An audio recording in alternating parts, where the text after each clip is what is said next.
Maharashtra cricket संघटनेची निवडणूक 6 जानेवारीला यंदा होणाऱ्या या निवडणुकीमध्ये ज्यांचा क्रिकेटचा काही संबंध नाही असे मतदार असल्याचं दिसतंय। सध्याच्या अध्यक्ष रोहित पवार यांच्या अध्यक्षतेखालील कार्यकारिणी समितीने गेल्या 2 वर्षांमध्ये क्रिकेटशी संबंधित नसलेल्या 400 जणांना संघटनेचं आजीव सदस्यत्व बहाल केलंय।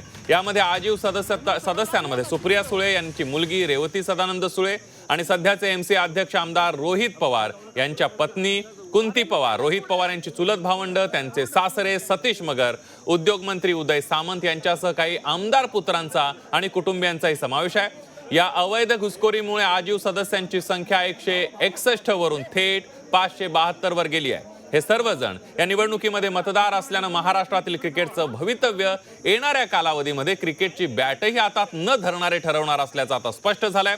रणजीमध्ये महाराष्ट्राचं नेतृत्व केलेले अनेक दिग्गज नावं या मतदार यादीमध्ये नाही आहेत। मिलिंद गुंजाळ असतील, शंतनू सुगवेकर, विजय शेट्टी, संजय कोंढाळकर, श्रीकांत जाधव, संतोष जेधे यांची नावं नाही आहेत, त्यामुळे टीका होताना दिसते। एमसीए मध्ये राजकीय नेत्यांचे कोणकोणते सगळे सोयरे आहेत त्यावर एक नजर टाकूया ग्राफिकच्या माध्यमातून। आपण बघतोय रोहित पवार, कुंती पवार, त्यांच्या पत्नी यांचा आता समावेश करण्यात आलेला आहे। रोहित पवार हे अध्यक्ष आहेत। रोहित पवारांचे सासरे सतीश मगर यांचा सुद्धा समावेश करण्यात आलेला आहे महाराष्ट्र क्रिकेट संघटनेच्या कार्यकारिणीमध्ये। सुप्रिया सुळे यांची मुलगी रेवती सुळे यांचाही समावेश आहे। आणि याविषयी अधिक माहिती घेऊयात आणि अधिक जाणून घेण्यासाठी जाऊयात। आपले प्रतिनिधी अमर काणे आपल्या सोबत आहेत। अमर, आपण बघतोय 161 वरून थेट 550 पर्यंत हा आकडा गेलेला आहे। यामध्ये कोणीही क्रिकेटशी संबंधित असलेले दिसत नाहीये, माजी क्रिकेटर दिसत नाहीये। यामध्ये सगळे राजकीय नेते, त्यांचे नातलग, त्यांचे सगळे सोयरे यामध्ये दिसत आहेत आणि कुठेतरी क्रिकेटच्या पुढच्या काळामधल्या महाराष्ट्र क्रिकेटला उतरती कळा लागण्याची शक्यता नाकारता येत नाही या सगळ्या राजकीय लोकांच्या भरण्यामुळे असं बोललं जात आहे। अमर, मी असं म्हणेल की काही वर्षामध्ये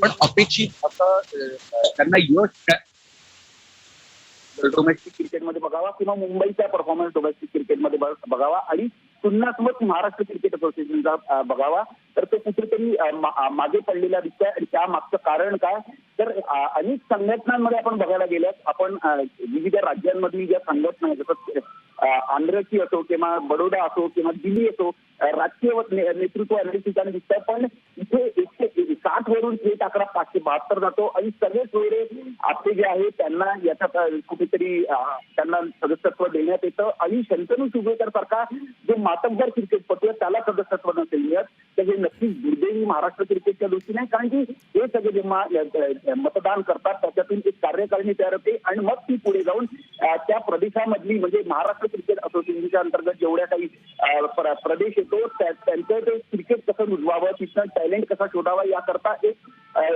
प्लॅन नियोजन होत असतं। पण समजा नियोजन करणारा नियोजन करणारी कमिटी निवडण्याकरता जी मतदार जे आहेत त्यांनी चुकीचं समजा निवडल्या आणि त्याच्यात राजकारणाचे सगळे सोयऱ्यांचा समजा समावेश असेल, तर नक्कीच त्याचा फटका भविष्यात महाराष्ट्र क्रिकेट असोसिएशनला किंवा महाराष्ट्र क्रिकेटमध्ये बसण्याची शक्यता आहे। आणि मी तुलनात्मक तुला अगदी स्ट्रेट वे सांगतो, विदर्भातला गेल्या 5 वर्षातला परफॉर्मन्स बघितला तर अतिशय अफलातून आहे। डोमेस्टिक क्रिकेटमध्ये त्यांचं डॉमिनेशन आहे। मुंबईचं तर नेहमीच राहिलेलं आहे। एकेकाळी मुंबई आणि महाराष्ट्र यांची तुलना व्हायची, पण आता महाराष्ट्र क्रिकेट असोसिएशन मुंबई आणि विदर्भाच्या मागे पडलाय।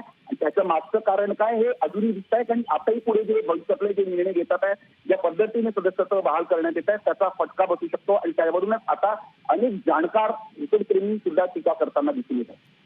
अगदी, त्यामुळे अमर या सगळ्यावर आता एकदा पुनर्विचार होणं सुद्धा गरजेचं आहे। ज्या आजीव सदस्यत्व बहाल करण्यात आलेले आहे ते कोण, कुणाकुणाला हे सदस्यत्व दिलं जातंय, क्रिकेटर, माजी क्रिकेटर यामध्ये आहेत का, या सगळ्याचा एकदा पुनर्विचार होणं गरजेचं आहे। अमर, धन्यवाद तुम्ही दिलेल्या संपूर्ण माहितीबद्दल।